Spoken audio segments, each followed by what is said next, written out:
Well, I'm so glad that you can join me at this very special garden. This is one of the gardens that I really, having been on the garden tour for 25 years, I really look forward to this sort of garden that shows me the different sorts of landscape around Concord. I've seen a lot of gardens here, but there are still these special spots that show up on garden tours and that are really about the garden, but also about the contours of the land in Concord. Come along with me. This hillside garden, the house is sited on the top of a hill that rolls right down to the Concord River. And we'll walk through the gardens and we'll walk down this long hill to the river, and I can't wait to show you. One of the really special things about this garden is that it's been here for 26 years. The owners moved in that long ago. So it really has had a chance to mature and fill out. So you'll see some wonderful trees that they planted. And the other amazing thing is that the homeowner maintains and does all the gardening herself. It's a really big garden for that and very impressive and special to see the touch that that can give a garden. So let's move along past the front garden that we'll come back to, and through a woodland path. The homeowner really wanted to show us this path and then these beautiful containers she has. So along this path, this woodland path, there are some really great hemlocks, and it has this moss-covered floor, and which is a wonderful grass alternative if it doesn't have to have too much traffic on it. Loves the acid soil in Concord. We also have a lot of red buds. They're white red buds, but they're all along here. Some red buds, some dogwood, a magnolia. I just want you to have a sense of what's around us. So the path takes us over to this meditation garden with this lovely bench to sit on, and then planted all around with these paper bark birches, and then looking up at the sky through the birches. I just love to do that with trees. So we'll walk back toward the house. We'll walk along this path, this lawn, with boxwood and leatherleaf viburnum. Just a really nice mature collection of shrubs and understory. There's Lakothaway, rhododendron, really, really gracious plantings. And we'll go down the steps, past the cotoneaster and vinca, Japanese maple. It's just such a gracious collection to hold up this hillside. This front entry is surrounded by rhododendron. And then let's go look in more detail down at this front garden.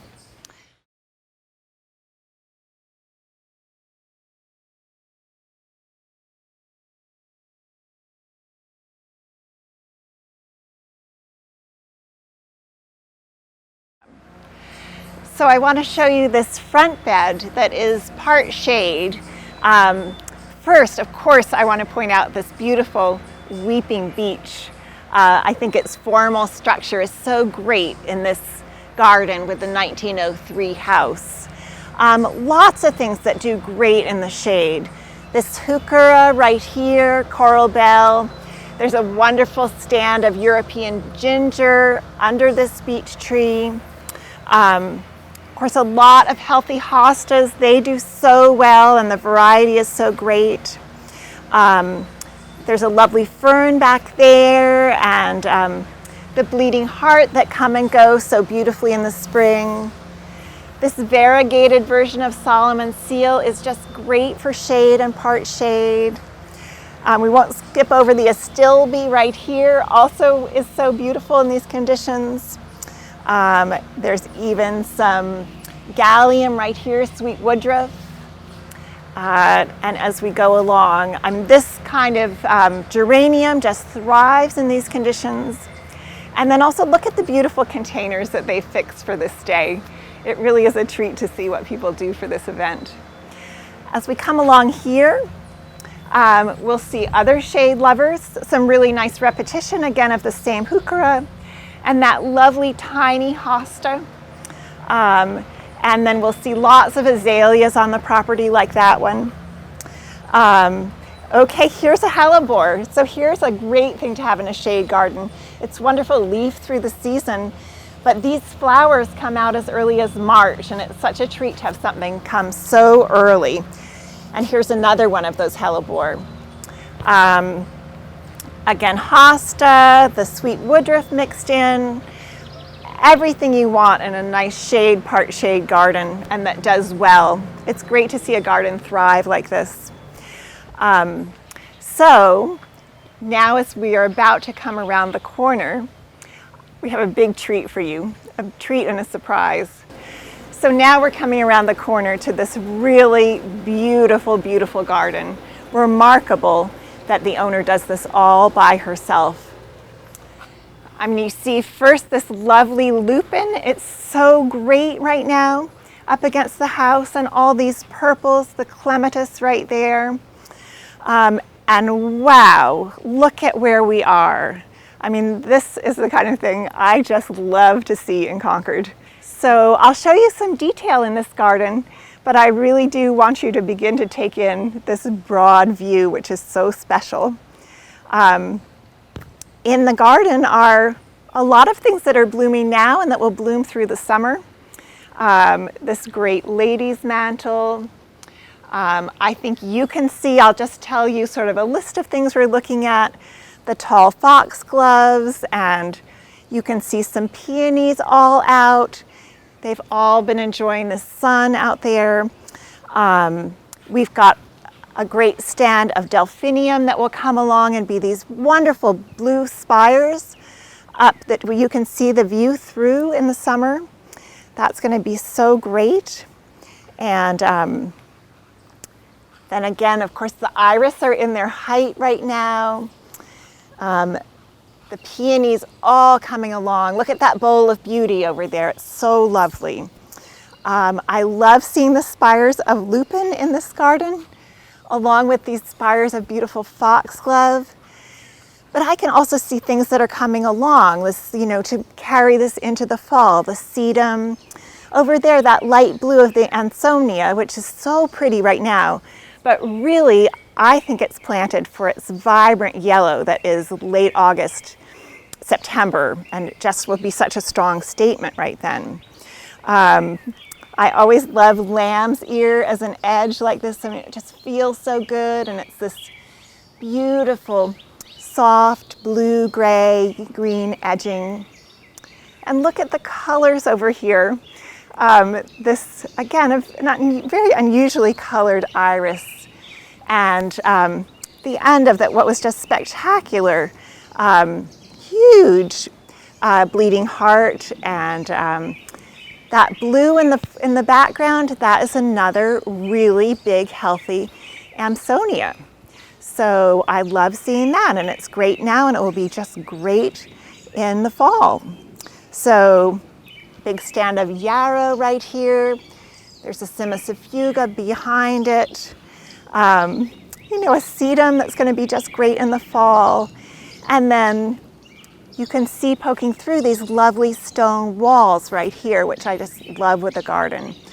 So I think that gives you a look at this border.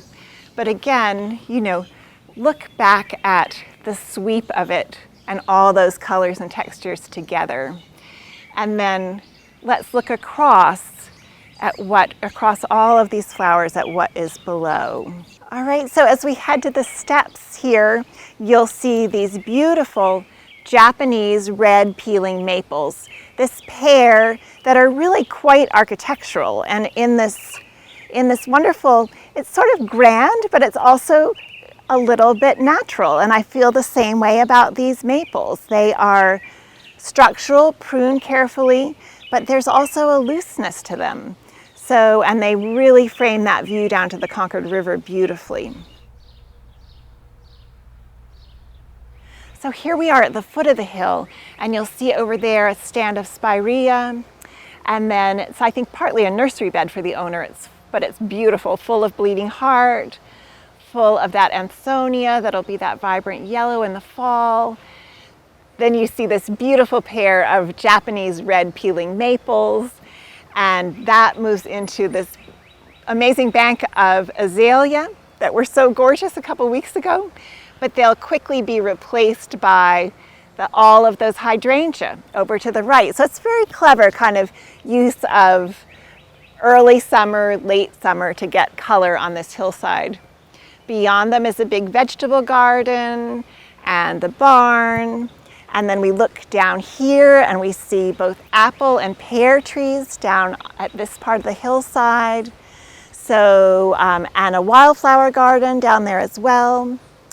And then as we walk down the hill, we're headed toward an herb garden that also has raspberries and rhubarb, and just wonderful to have that as part of your garden too.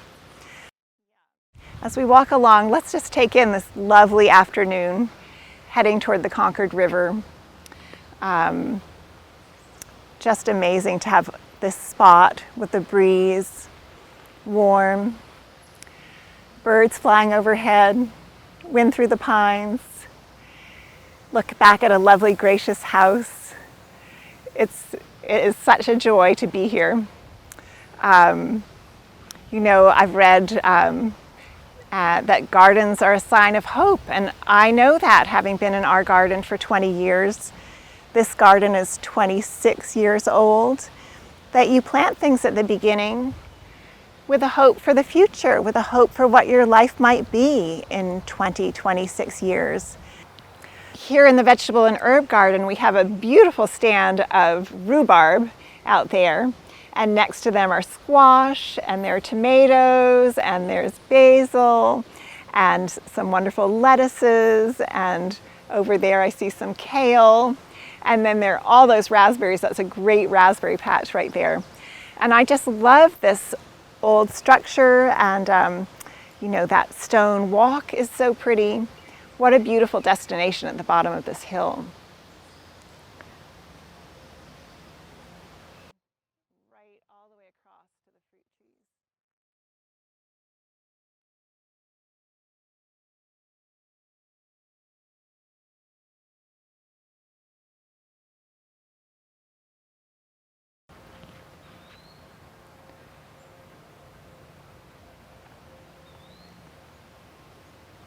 There's a wildflower garden right here, and I want you to see those beautiful woodland phlox in the sunlight over there as this garden transitions to something much more natural.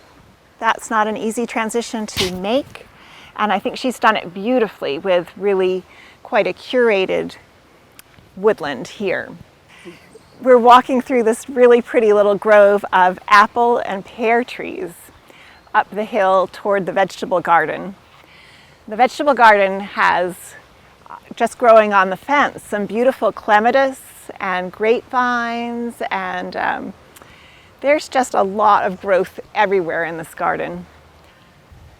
So I just wanted to show you how they really are covering this vegetable garden fence with clematis. It's just going to be so pretty in the summer, all of these clematis plants. And then a wonderful grapevine up here. And then it looks like a pear plum tree up here, but the grapevine goes right around the fence. Very special. And look at that wonderful hammock to rest in, and the ferns. And we'll head down into the woodland garden where they have some blueberries and other things like that. So we're heading behind a little cottage through this narrow passage and out to a lovely tucked away spot where they have a children's garden, and they have a blueberry patch. Up ahead is this big stand of strawberries. And look, even here with just dappled sunlight, there are wonderful strawberries coming along. What a fun discovery. We'll head through the strawberries and just take a little glimpse at the children's garden. There's an 18-month-old who likes to play back here. And the gardener's just developing it into this sweet spot to play, bringing over some of her houseplants and some cute touches like the bunny eating the lettuce over there and these wonderful grapevine sculptures. It's just such a sweet space. So we're at one side of the property. We've come through the woods, and look at this amazing view. When the owner looks out the window of her potting shed, this is what she sees. It just is beautiful farm fields with tall trees in the distance, adjacent to the Concord River. So next we'll go down and look at their access point to the Concord River. Also just so gracious. So let's head down to the Concord River. This is a beautiful piece of woods that looks quite natural, right? Like it would just be here like this, but it actually has been quite curated by the owner, whose intention is to leave the oak, leave this big stand of oak, and leave the fern, but keep it very open. No shrub layer, no little scraggly things growing up. And it just is so lovely to watch the light play across the ferns, watch the ferns dance. And we're coming down to a broad piece of the Concord River. And across from us is Great Meadows. And the owner tells me that they get a lot of wonderful birds here spill over from Great Meadows, also finding this lovely open piece of land. But it gives them just this amazing private setting. And again, I think we are within a mile of Concord Center. It's quite extraordinary.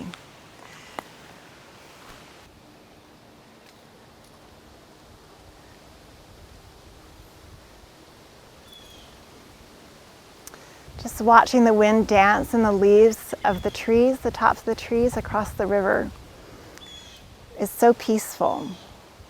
And this is a pretty slow flowing river. And no one out here right now except for us.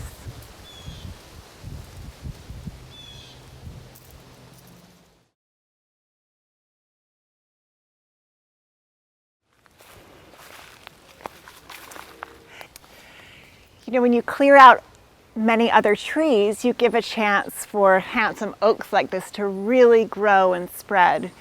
And you'll see as we go along some really nice specimens, oak specimens. As we head through all of these ferns. So sometimes in the woods you find a surprise like this wood anemone. It's just going by, but it's such a little sweet white surprise dotting up here and there. It's a nice spot again to look up toward the more manicured part of the property. Well, I'm so glad you could join me in this beautiful garden. It's amazing to see something like this that is made by the owner over time, tended by the owner. It really is a special place.